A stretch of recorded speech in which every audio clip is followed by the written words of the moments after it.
Talafone foi tula Samoa ai o le whaopoponga o tala le Polynesia.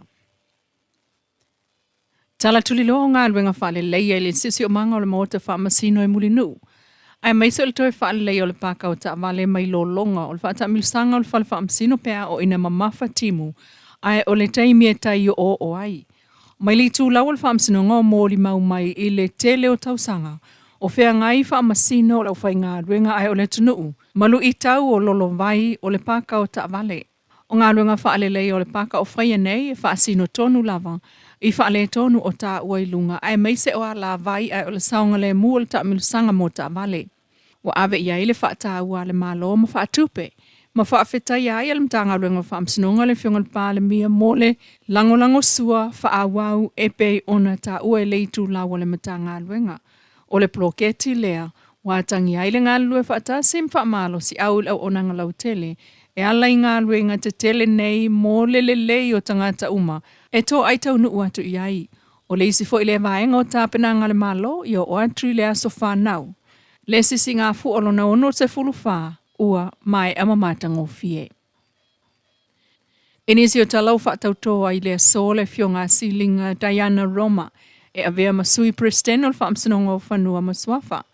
O le whaatautonga na whai ele mōta whaamsino I le itu o le whaamsinonga o whanua maswafa I mulinu ui le taia o le stofi le so le solua sultolo aperila. Ma a wai le vasenga o whaamasino o le whaamsinonga o whanua maswafa ai o a inga mawo. O le fio ngā silinga Diana Roma o le whaamsino tamaita I mua lea a Samoa. Ua tō fia e avea msui presten o le whaamsinonga o whanua maswafa. Ua o toi nei wafu mamalai waalele o Samoa ina tūlanga maua lunga lona puipuinga. Ina ua tau a awai nei ele au whai ngā luenga. Le pulenga o le tute. Ni masini whaona po nei e sili atu le malolosi e su e aipusa o loa o whaamomoli maisio o loa po ona nā mai e ini fuala au whaasa. Ina ua lofa mai e le pulenga o le Australian Border Force po le pulenga e puipuia toa o Australia I masini whaapitoa lava e loango fie tu aingo o loa au mai whaasoli tu la fono I le tunu. E au fie masini e tolu e uu e loa ni o loa soli tu la fono o I tu tonu ni e tingi pusa. Ma leisi masini e vave lava o nei loa I tu aingo o loa e pe o vaila au pharmaceuticals, chemicals po o narcotics.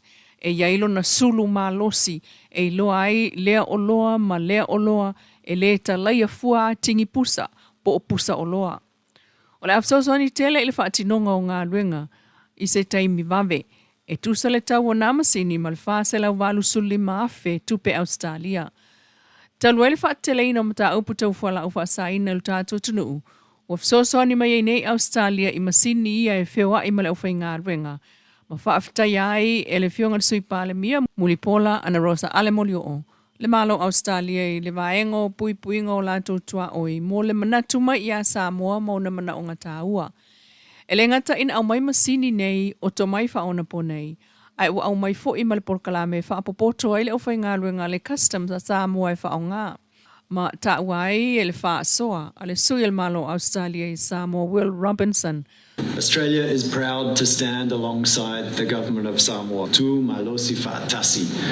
We're family and we're stronger when we work together. And today's gifting ceremony, we hope, recognises that spirit and that shared commitment to protecting our borders and our communities and our families and our future from the harms of illicit drugs and crimes. O le nganga leo lona malo, I le tausia o le vana no fwai mamalo tātou I tūlangi so tanga tau puipuingo toa oi ia saunga le mu. O masini ia e whaasala vei ei fuala au whaasaina a o le io o mai I a inga o Samoa ma le lau tele o tātou tunu. O le sao leo lona tunu ul soifua malo lo ino tangata lau tele saunga le mu mo lona malo si anga e talia tuai ini a fianga. Masau no whaaftai e fo il minister tanga luengo tute ma sina lupe lea tu vau ma kesi pisi e a mana ia. Maaloa ia le sao le malo Australia I le puipuinga o le saunga le mua Samoa ma ia fola o le a whaao ngā ai e Samoa nei mea whai ngā renga mo le saunga le mua o tangata. Inisi o tala E tolu wafe tala le whaailonga o le whaailoilo manu malo mo le tuto tasi o Samoa luono. E pe on whaalaulo ai le fiongal sui pale mia i le solulu an nafi o le vaesanei. Muli pola ana lo sa ale molio i le sauninga whaapitoa na whaia mo le nei wha moe moe. O lano o whaonga ina, o loo atangi ai lano o le tātou tanga vai. Le fua o le sa o le tonga o Samoa. O le tānoa, iputau ava, pue mal to'o. O loo a fifi ai le whaataua ina, o tū maanga nu o Samoa. O mamanu o loo whaonga ina i te tono numera ono ma le numera wha. O loo atangi ai whaatufunganga, mato mai ese Samoa. O na whaiva alofia au, e tūlanga ese ai si o tātou watunu.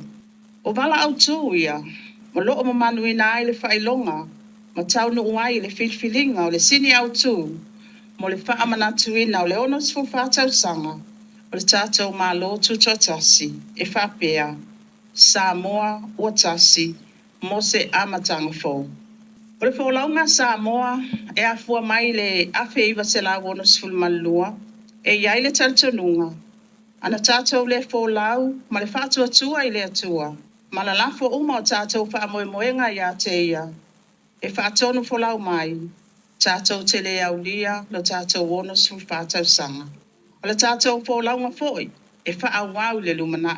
Tātou tā ofi whātas.